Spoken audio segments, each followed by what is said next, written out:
Subscribe कीजिए smartphone की channel को और बेल आइकन को दबाइए सबसे पहले लेटेस्ट वीडियो देखने के लिए। हेलो दोस्तों, स्मार्टफोन की चैनल में मैं आपका कर रहा हूं दोस्तों स्वागत। दोस्तों अभी की वीडियो में मैं आपको बताने वाला हूं कि फॉर्म नंबर 15H फॉर्म कैसे भरते हैं। दोस्तों ये फॉर्म नंबर 15H ये उन लोगों के लिए है जिनकी उम्र 60 साल या 60 साल से ज़्यादा है, जिन्होंने फिक्स डिपॉजिट, रिकरिंग डिपॉजिट या पीपीएफ या जिन्होंने इंश्योरेंस करा रखा है और उनको उस पर इंटरेस्ट मिल रहा है और उस पर वो चाहते हैं कि टैक्स ना कटे, तो उसके लिए ये फॉर्म नंबर 15H फॉर्म भरना होता है। एक तरह से कहूँ, फॉर्म नंबर 15H ये सीनियर सिटीजन्स के लिए है। तो अभी की वीडियो में मैं आपको यही बताने वाला हूँ कि फॉर्म नंबर 15H फॉर्म कैसे भरते हैं। वीडियो शुरू करने से पहले यदि आपको आए वीडियो पसंद तो लाइक ज़रूर कर देना, दोस्तों के साथ शेयर कर देना इस वीडियो को, और अभी तक आपने सब्सक्राइब नहीं किया है स्मार्टफोन की चैनल को तो प्लीज़ सब्सक्राइब कर देना स्मार्टफोन की चैनल को, साथ ही घंटे को भी दबा देना आने वाली हर लेटेस्ट वीडियो की जानकारी के लिए। तो चलिए बिना देरी करते हुए वीडियो को शुरू करते हैं। जैसा कि दोस्तों आप यहाँ लिखा हुआ पढ़ सकते हैं, form number 15H, name of declarant. यहाँ जो है आपको अपना नेम लिख देना होगा। यहाँ जो है मैंने अपने फादर का नेम लिखा है। उसके बाद यहाँ आप लिखा हुआ पढ़ सकते हैं पैन ऑफ द एजेस। यहाँ जो है आपको अपने पैन कार्ड का पैन नंबर लिख देना होगा। इसके बाद आप यहाँ लिखा हुआ पढ़ सकते हैं डेट ऑफ बर्थ। यहाँ जो है आपको अपनी डेट ऑफ बर्थ लिख देनी होगी। यहाँ जो है मैंने अपने फादर की डेट ऑफ बर्थ लिखी है। इसके बाद आपको नीचे आ जाना है। यहाँ आप लिखा हुआ पढ़ सकते हैं previous year for which declaration is being made. इससे पहले मुझे आपको कुछ दिखाना है। दोस्तों यदि आप 1 अप्रैल 2020 से लेकर 31 मार्च 2021 तक आप कभी भी इस फॉर्म को भरेंगे तो आपके लिए फाइनेंशियल ईयर होगा 2020 से लेकर 2021। हम इसको प्रीवियस ईयर भी कहेंगे और आपको इसी फॉर्मेट में आपको यहाँ 2020 से लेकर 2021 लिखना होगा।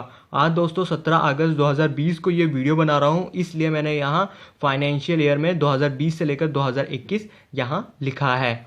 दोस्तों ये वीडियो थोड़ी पुरानी हो जाती है और आप कुछ दिनों बाद इस वीडियो को देखते हैं और आप 1 अप्रैल 2021 से लेकर 31 मार्च 2022 तक इस फॉर्म को आप कभी भी भरेंगे तो आपको इस फॉर्मेट में 2021 से लेकर 2022 आपको यहाँ लिखना होगा। इसके बाद आप आगे बढ़ेंगे। यहाँ जो है आपको अपना फ्लैट या डोर ब्लॉक नंबर यहाँ आपको लिख देना है। यहाँ आपको अपना स्ट्रीट लिख देना है। यहाँ आपको अपना एरिया लिख देना है। यहाँ जो है आपको अपना सिटी लिख देना है। स्टेट, यहाँ जो है आपको अपना स्टेट लिख देना है। पिन, यहाँ जो है आपको अपना पिन कोड लिख देना है। ईमेल, यदि आपकी ईमेल आईडी है तो यहाँ जो है आपको अपनी ईमेल आईडी लिख देनी होगी। और यहाँ जो है आपको अपना मोबाइल नंबर लिख देना है। इसके बाद आपको नीचे आ जाना है। यहाँ आप 14वें कॉलम में लिखा हुआ पढ़ सकते हैं वेदर एसेस टू टैक्स। यदि आप टैक्स स्लैब में आते हैं या फिर कहें इनकम टैक्स स्लैब में आते हैं तो यहाँ आपको येस पे टिक करना है। यदि आप इनकम टैक्स स्लैब में नहीं आते तो नो पे टिक करना है। यदि आप इनकम टैक्स स्लैब में आते हैं और आपने येस पे टिक किया है तो आपने कौन से असेसमेंट ईयर में आपने रिटर्न फाइल की थी वो ईयर यहाँ आपको लिख देना होगा। इसके बाद आपको नीचे आ जाना है। यहाँ आप 15वें कॉलम में लिखा हुआ पढ़ सकते हैं estimated income for which this declaration is made. दोस्तों यदि आपका फिक्स डिपॉजिट है, रिकरिंग डिपॉजिट है, पीपीएफ है या सेविंग अकाउंट है, उसके जरिए आपको जितना इंटरेस्ट अमाउंट मिल रहा है वो यहाँ आपको लिख देना होगा।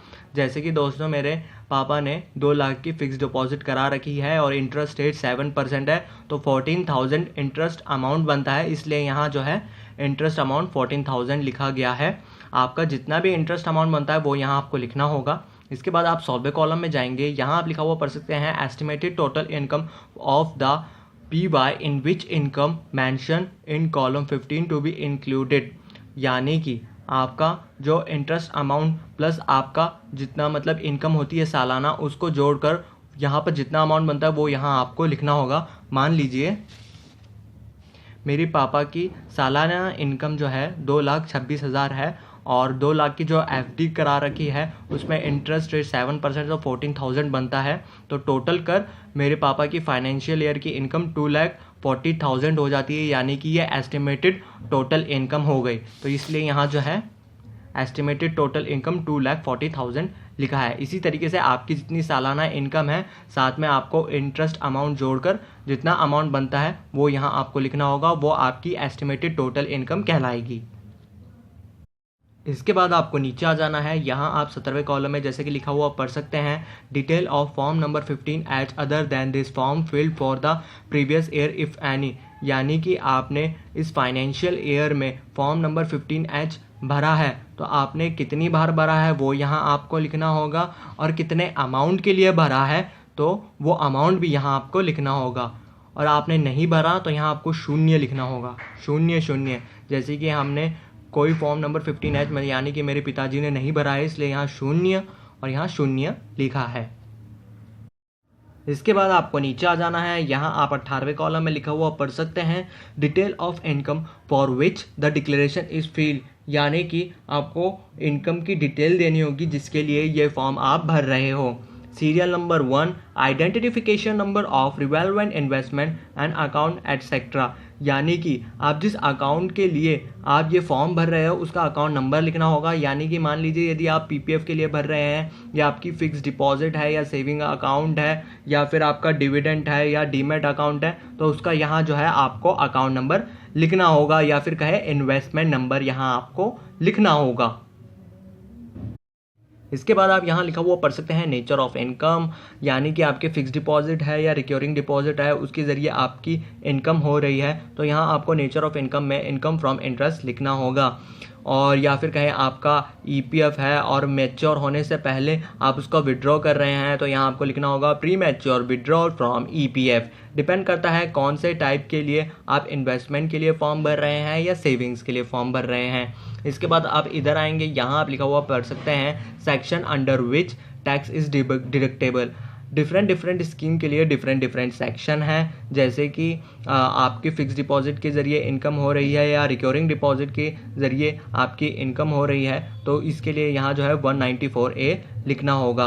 डिफरेंट स्कीम के लिए डिफरेंट सेक्शन है, तो ये आप अपनी स्क्रीन के ऊपर देख सकते हैं। आप किसके लिए फॉर्म भर रहे हैं वो सेक्शन यहाँ आपको लिखना होगा, जैसे कि 192A premature withdrawal from EPF, 193 interest on securities, 194 dividends, 194A interest other than on securities, जैसे bank time deposit, bank recurring deposit, deposit in co-op banks, फिर 194D इंश्योरेंस कमीशन। इसके बाद आप यहाँ लिखा हुआ पढ़ सकते हैं, अमाउंट ऑफ इनकम। यहाँ जो है आपको इंटरेस्ट के ज़रिए जितनी इनकम हो रही है वो यहाँ आपको लिखनी होगी।